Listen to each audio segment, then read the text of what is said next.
Fala, meus amigos, tudo na paz? Hoje estamos aqui para falar um pouco sobre esse grande filósofo grego do século IV, Platão. Meu nome é Herbert e eu estou aqui para poder passar um pouco desses conhecimentos sobre a filosofia para vocês. Ok? Então vamos lá, pessoal. Qual que é o objetivo da aula de hoje?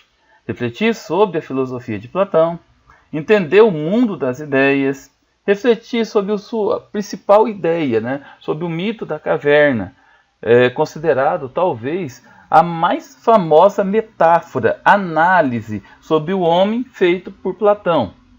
Bom, então Platão foi discípulo de Sócrates, nasceu em Atenas, na Grécia, é considerado um dos principais pensadores gregos, e seus pensamentos influenciam muito na filosofia ocidental, e também na política, influencia na ética, influencia na cosmologia, na própria filosofia. Ele é muito estudado em todas as áreas das ciências humanas.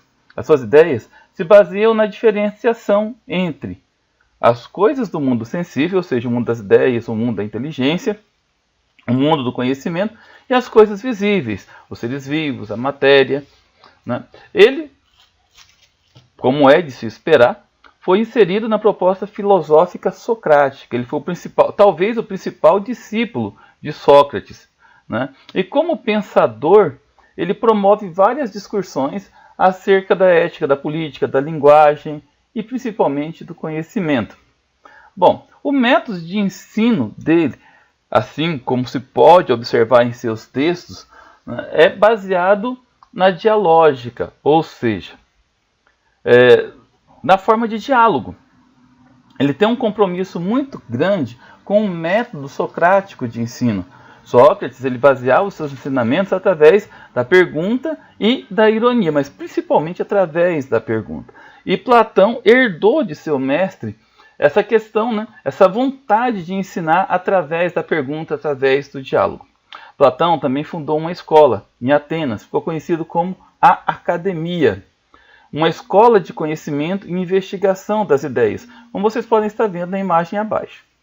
Vamos falar agora sobre a teoria das ideias. Bom, o filósofo reflete sobre a importância da busca pelo conhecimento, da passagem do mundo inteligível para o mundo físico. A esfera inteligível é a causa do mundo sensível. Este existe como reprodução imperfeita dos seres plenos, ou seja, as ideias. Bom, para a gente entender o mundo das ideias, nós vamos começar refletindo sobre a ideia de beleza.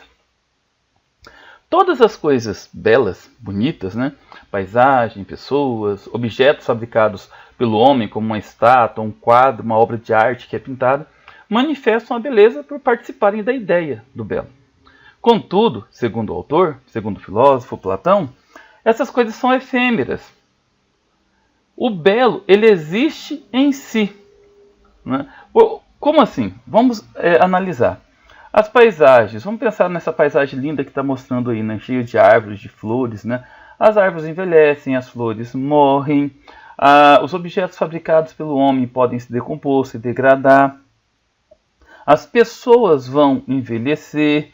Então, diante disso, não existe o belo, existe a beleza que é efêmera, que é passageira. Mas o belo é diferente. A ideia do belo é o princípio explicativo da beleza que encontramos nas diversidades das coisas do mundo. Ou seja, mesmo uma pessoa envelhecendo, o belo é ela. O belo é o que a pessoa pode ser, é o que ela é. É a paz de espírito da pessoa. Bom, vamos entender como funciona a produção do conhecimento, o campo das ideias. E para isso, Platão ele reflete sobre uma grande metáfora, que seria a metáfora da segunda navegação. No diálogo a Fédon, um dos livros mais lidos de Platão, ele reflete sobre essa metáfora. Para ele, a primeira metáfora, a primeira navegação, foi aquela realizada pelos primeiros filósofos, os pré-socráticos. Então, pessoal, vamos lembrar aí, filósofo estava inserido dentro do contexto da filosofia clássica, no século IV a.C. Então, os primeiros filósofos eles baseavam o quê? Nos conhecimentos, na observação. Trazendo para os nossos dias, essa primeira navegação seria o quê? As aulas que assistimos, os livros que nós lemos, né? Então, o nosso conhecimento é baseado através daquilo que podemos ver, podemos sentir. Já a segunda navegação, existe um esforço complexo e criterioso do Logos no caminho para a contemplação. Como você pode ver, pessoal, olha só, ele parafraseia essas duas navegações. A primeira é a vela, você vai empurrado. A segunda, você precisa remar e remar muito. É quando você passa a adquirir o conhecimento. Então, essa segunda navegação, ela possibilita a passagem do sensível para o suprassensível das aparências para os seres em si, que é conhecido como inteligência. Bom, então o que significa a ideia? Aqui eu separei de duas formas, né? A cultura moderna, contemporânea, e a ideia segundo Platão. Na nossa cultura moderna, a ideia é uma representação mental. É uma abstração procedente do pensamento humano.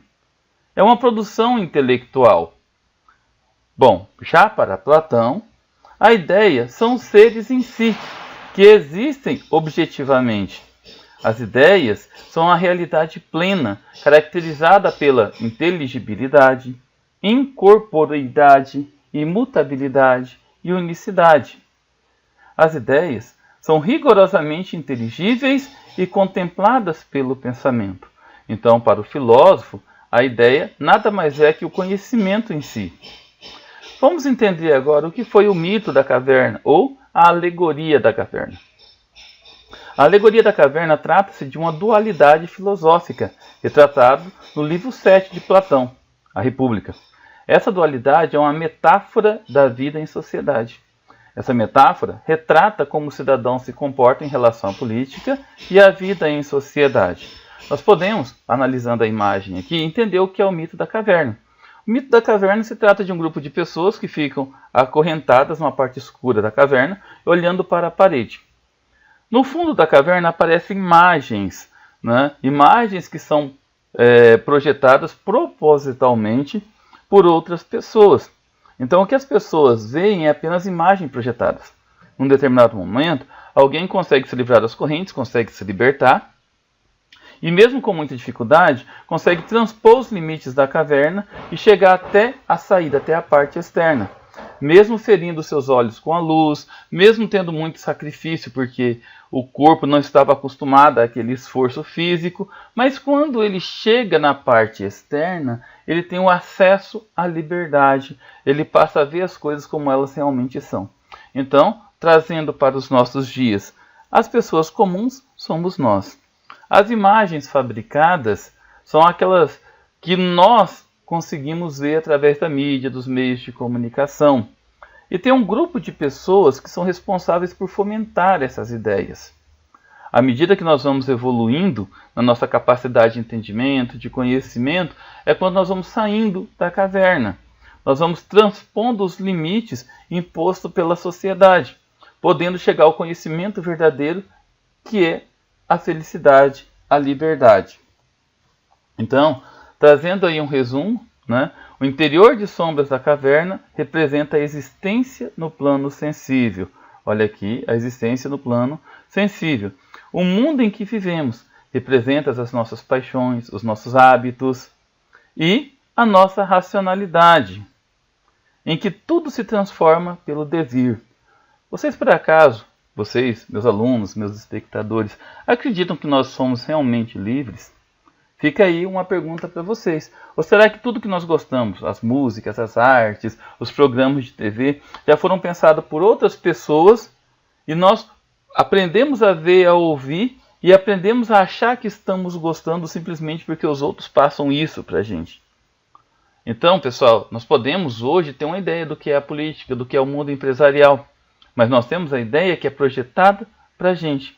Então, nesse contexto, o exterior da caverna nos conduz ao plano das ideias, aos seres puros, que são acessíveis unicamente pelo pensamento.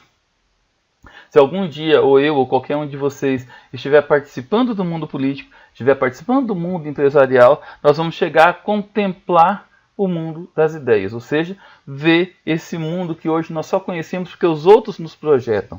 É a verdadeira liberdade, o verdadeiro conhecimento. Bom, pessoal, essa é uma breve introdução, né, sobre o pensamento de Platão. Eu tenho um vídeo já gravado sobre o que ele pensa sobre a política. Vocês podem estar acessando para dar uma olhada. Vou deixar o link abaixo, tá? Mas para frente nós vamos gravar outras aulas sobre esse grande pensador. Fiquem com Deus e até a próxima.